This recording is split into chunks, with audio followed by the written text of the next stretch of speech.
Have you noticed the transformation of conflict and aggressiveness in the scriptures?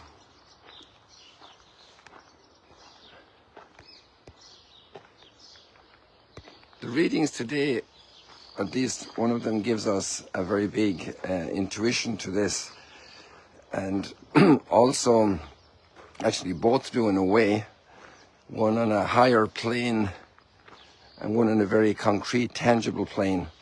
So the higher mystical plane is Ezekiel's vision, where the desert is transformed with the water coming out of the temple.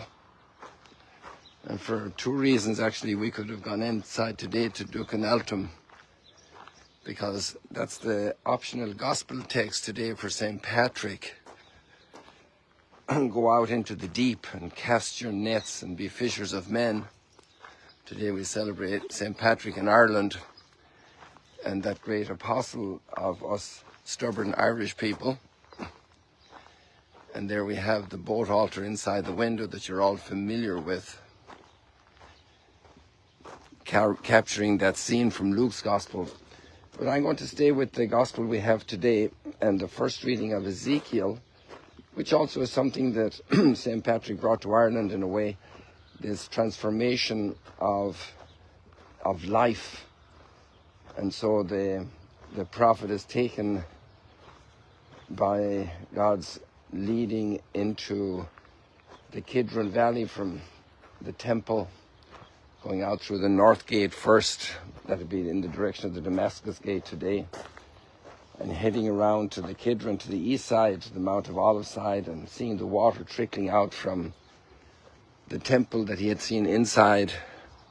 Ezekiel is a very temple-oriented prophet, and the water flows down the Kidron Valley, which normally is always dry, especially in recent centuries. It's a long time probably since water flowed there, because it's all channeled underneath when it does come. And so the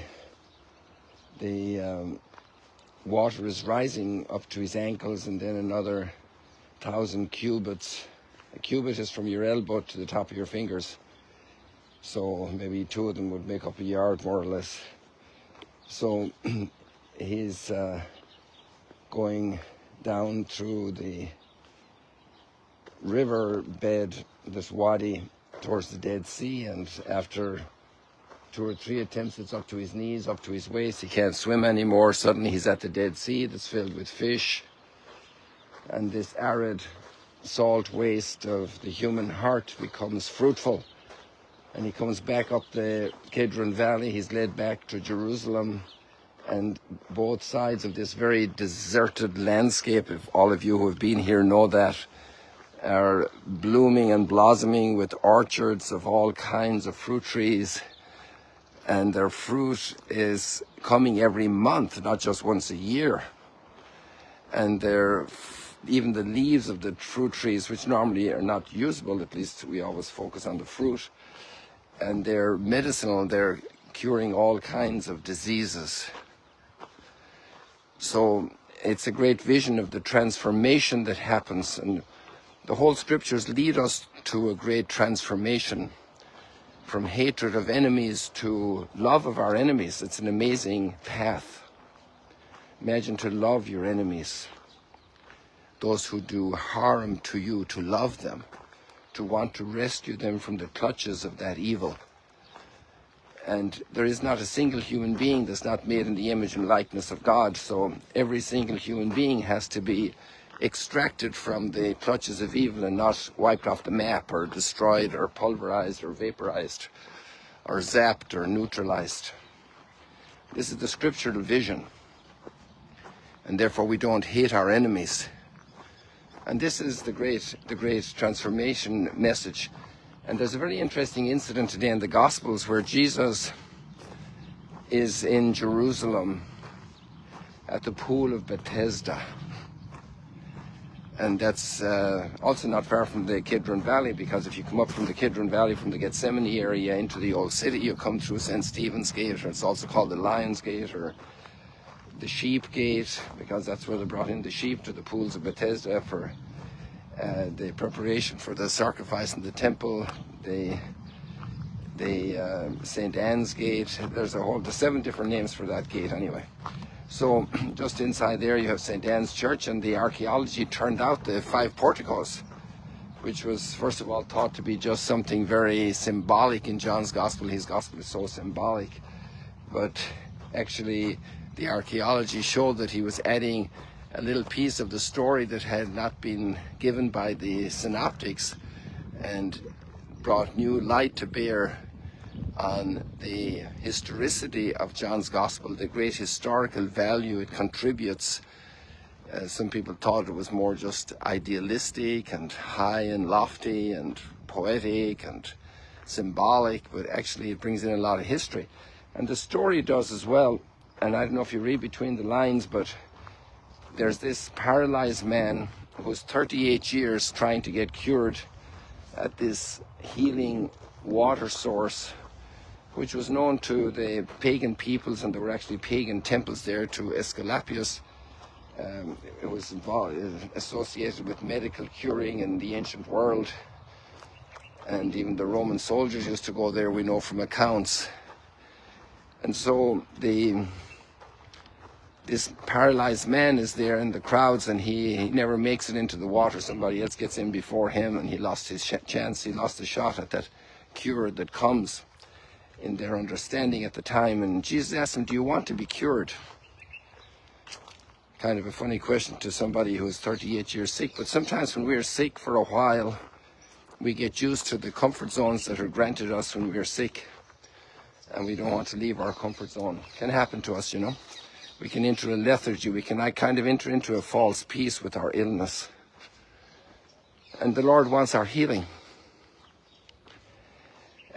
But the big hidden story that's in this account of this paralyzed man being healed matches up with the Sunday gospel we just had, where we had the blind man being healed in Jerusalem. And in John's Gospel, these are the only 2 miracles in Jerusalem. And in that sense, John's Gospel is very connected to the whole biblical story. And there's a lot of symbolism in this fact. Because if you remember the story of David going into to conquer the city of the Jebusites, and you wondered if he really was conquering them because he would afterwards pay a Jebusite for the field of the temple. If he had conquered him, he wouldn't have to pay him. But anyway, so David is wanting and has ambitions to take over the city of the Jebusites, the present city of David area in Jerusalem, and he's mocked. And they said, you don't have the capacity to do that. The blind and the lame will impede you. We don't even need to put out our warriors against you. You're not a serious contender to win this battle. And you see, it was the blind and the lame. And when Jesus comes to Jerusalem, there are the blind and the lame, but he heals them. And this is the transformation. It's not, Jesus' followers don't engage in aggression battles. It's a transformation of mentality.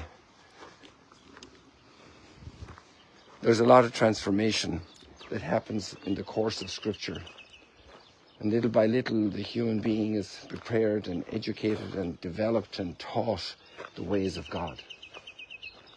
It takes a long time living the 10 Commandments to straighten out generation after generation, to build a society where that's the norm and not the exception, where that's the way of life and the vision of life, the transformation. And most of us are blessed to be heirs of cultures that had a good deal of that transformation. And now we see a lot of this challenge today, and a lot of aggression, a lot of divisiveness, a lot of hostility, a lot of challenges. And so we want to to ask the Lord. And also we look at, as an Irishman, I look at St. Patrick and say, wow, he came to a very pagan society which plundered neighbouring countries, took slaves. He himself was one of those slaves, and turned it out into a country that sent out people to educate Europe, to bring a whole new message, a new life, a new heavens and a new earth that we talked about yesterday, and that Ezekiel exemplifies in the transformation of the desert today. I'm so grateful, thankful to the Lord for his gifts, and I hope I can live up to them a little bit more each day. And I encourage you and ask for your prayers today, especially for peace here in the Middle East, that people will turn their swords into plowshares, like Isaiah said. God bless you. See you later, alligators.